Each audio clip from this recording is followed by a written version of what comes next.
Hello दोस्तों, waste Asia की politics आज एक बहुत बड़ी डेंजरस पॉइंट पर खड़ी है।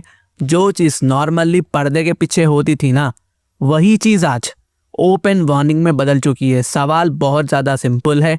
क्या सऊदी अरबिया और यूनाइटेड अरब एमिरेट्स आमने सामने आ चुके हैं? क्या इनके रिलेशंस अब धीरे धीरे कर कर ख़राब हो जाएंगे? और अगर ऐसा होता है तो पाकिस्तान का क्या रोल होगा? देखिए, सब में पहली चीज ये समझ लो, 30 दिसंबर को सऊदी अरबिया ने यमन के मुकल्ला पोर्ट पर एयर स्ट्राइक कर दी। ठीक है, किधर करी? यमन के मुकल्ला पोर्ट पर, बंदरगाह पर। लेकिन इस बार जो हुआ ना, वो पहले कभी नहीं हुआ। इस बार यहाँ पर सऊदी अरबिया का टारगेट हौती भी नहीं था, इस बार इनका टारगेट ईरान भी नहीं था, लेकिन इनका जो टारगेट था ना, वो था यूनाइटेड अरब एमिरेट्स। जी हाँ, सऊदी का मित्र देश यूनाइटेड अरब एमिरेट्स यहाँ पर सऊदी का टारगेट बन गया है। एक्चुअली यहाँ पर सऊदी अरबिया ने यूएई के वेपन्स को टारगेट किया है और यूएई की मिलिशियाज को यहाँ पर अटैक किया है। जी हाँ, वो वेपन्स जो यूएई बैक फोर्सेस के लिए यमन आ रहे थे, एसटीसी के लिए आ रहे थे, सऊदी अरबिया ने बेसिकली यहाँ पर स्ट्राइक कर कर वीडियो भी रिलीज की कि इन लोगों ने क्या किया। यहाँ पर सऊदी का क्लियर कहना है ये हमारी रेड लाइन है। लेकिन दोस्तों, यहाँ पर ना यमन की गवर्नमेंट एक्टिव हो जाती है। इसके बाद सऊदी की जो पैक यमनी गवर्नमेंट है, जो इंटरनेशनली इस गवर्नमेंट को लोग रिकॉग्नाइज करते हैं, वो यहाँ पर एक्टिव हो जाती है। उन लोगों ने यूनाइटेड अरब एमिरेट्स को सीधा क्लियरली कह दिया कि यूएई आप 24 घंटे के अंदर अंदर अपने फोर्सेस को हमारे देश से निकाल दीजिए।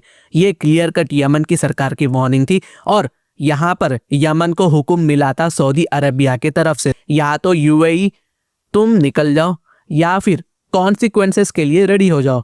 नाउ अभी आपके दिमाग में ना एक सवाल आना चाहिए कि आखिरकार यमन के लिए इतना हंगामा क्यों हो रहा है? देखिए, रेड सी गेट पर है। ठीक है, यहाँ पर आप देख सकते हैं यमन है, यमन के करीब रेड सी है और इसके अलावा यमन के करीब बाबल मांदेब स्ट्रेट है, जो कहीं ना कहीं ट्रेड को भी कंट्रोल करता है। ऊपर से यहाँ पर एशिया यूरोप शिपिंग यहीं से ही गुजरती है। जैसा कि आपको पता होगा कि यहाँ पर हौतीस ने भी इजराइल गाजा वॉर के टाइम पे ब्लॉकेट लगा कर रखा हुआ था।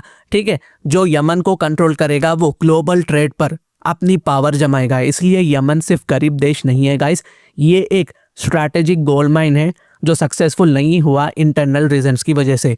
यमन यहाँ पर, पहले ये समझ लो कि यमन यहाँ पर 3 हिस्सों में टूटा हुआ है। ठीक है, आज यमन प्रैक्टिकली 3 पार्ट्स में डिवाइडेड है। पहला जो हौती कंट्रोल करता है, जिसे ईरान की बैकिंग मिलती है। दूसरा यहाँ पर सदर्न ट्रांजिशनल काउंसिल यानी एसटीसी, जो यूनाइटेड अरब एमिरेट्स इसे बैक करता है। तीसरा है यहाँ पर इंटरनेशनली रिकॉग्नाइज गवर्नमेंट, जो सऊदी बैक करता है। सऊदी चाहता है कि यमन यूनाइटेड रहे, एक रहे, ईरान का इन्फ्लुएंस यहाँ पर ख़त्म हो जाए। लेकिन यूएई यहाँ पर क्या कर रहा है? एक तो देखो, जो नॉर्थ वाला हिस्सा है ना, वो ईरान के इन्फ्लुएंस में है।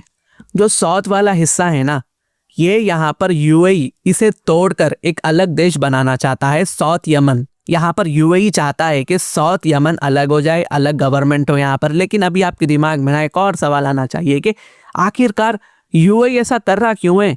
यूएई के साथ सऊदी के जो रिलेशन है वो अच्छे हैं, यमन के साथ जो रिलेशन है यूएई के साथ वो अच्छे हैं, तो ऐसा क्यों हो रहा है? देखिए, यूएई साउथ यमन को इसलिए अलग करना चाहता है ताकि यहाँ पर जो पोर्ट्स है ना, जो कोस्टल लाइन पर कंट्रोल है ना, वो उस पर यूनाइटेड अरब एमिरेट्स का दबदबा बढ़े और यहाँ पर फ्यूचर मैरिन टाइम में यूनाइटेड अरब एमिरेट्स की नेवी का पावर और भी ज़्यादा एक्सपैंड हो जाए। बेसिकली यहाँ पर यूएई ट्रेड के पर्सपेक्टिव से, पावर के पर्सपेक्टिव से, इन्फ्लुएंस के पर्सपेक्टिव से और कहीं ना कहीं यहाँ पर ऑयल के एंगल से भी साउथ यमन को अलग करना चाहता है, एक अलग देश बनाना चाहता है। यहीं से क्लैश शुरू हो जाती है। अभी अचानक यहाँ पर ब्लास्ट होता है। ठीक है, सऊदी अरबिया यहाँ पर यूएई पैक एसटीसी पर हमला कर देता है, हल्ला बोल देता है।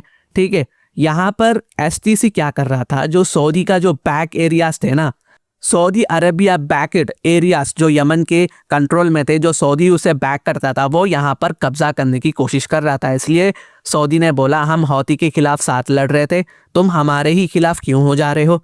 एसटीसी ने मना कर दिया कि हम यूएई के वेपन से तुम्हारे एरिया पर कब्जा करेंगे। ठीक है, और फिर सऊदी अरबिया ने यहाँ पर कल्ला पोर्ट पर बमबारी कर दी ताकि यहाँ पर वेपन्स डिस्ट्रॉय हो जाए और यहाँ से इनके फाइटर्स पीछे हट जाए। तो गेम ओपनली शुरू हो चुका है गाइस, ठीक है। ये लड़ाई यकीनन हमें सामने नहीं दिख रही है, लेकिन अंदर ही अंदर पर्दे के पीछे ये आपस में लड़ रहे हैं। और यहाँ पर बीच में फंस चुका है पाकिस्तान, ठीक है। यहाँ पर सऊदी है, यहाँ पर यूएई, यहाँ पर बीच में पाकिस्तान फंस चुका है। सऊदी के साथ पाकिस्तान एक तरफ म्यूचुअल डिफेंस पैक्ट बनाता है, ठीक है, यानी कि नेटो टाइप ट्रीटी बनाता है। अगर कोई सऊदी अरबिया पर हमला करता है तो यहाँ पर पाकिस्तान आएगा, और पाकिस्तान पर कोई हमला करता है तो सऊदी आएगा। ये एक तरह का पैक्ट बना दिया। दूसरी तरफ मोहम्मद बिन जायद अल नह्यान को बुलाता है। यहाँ पर पाकिस्तान फौजी फाउंडेशन में यूएई को अपने स्टेक्स बेचता है ताकि इन्हें कुछ पैसा बेच सके। $1 बिलियन के यहाँ पर यूएई स्टेक खरीदता है पाकिस्तान के फौजी फाउंडेशन में। तो यहाँ पर आगे कुआ पीछे खाई जैसी सिचुएशन बन चुकी है पाकिस्तान के साथ। पाकिस्तान को सऊदी के साथ भी अच्छा रिलेशन मेंटेन करना है, यूएई के साथ भी अच्छा रिलेशन मेंटेन करना है। पाकिस्तान बीच में फंस चुका है।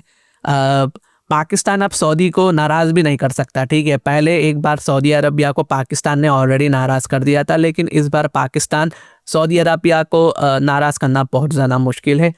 यहाँ पर ईरान भी बहुत ज़्यादा केयरफुल्ली इस सिचुएशन को मॉनिटर करेगा। तो देखना होगा आगे क्या होगा। ये कुछ अपडेट्स थी जो मैंने आप तक लाया है।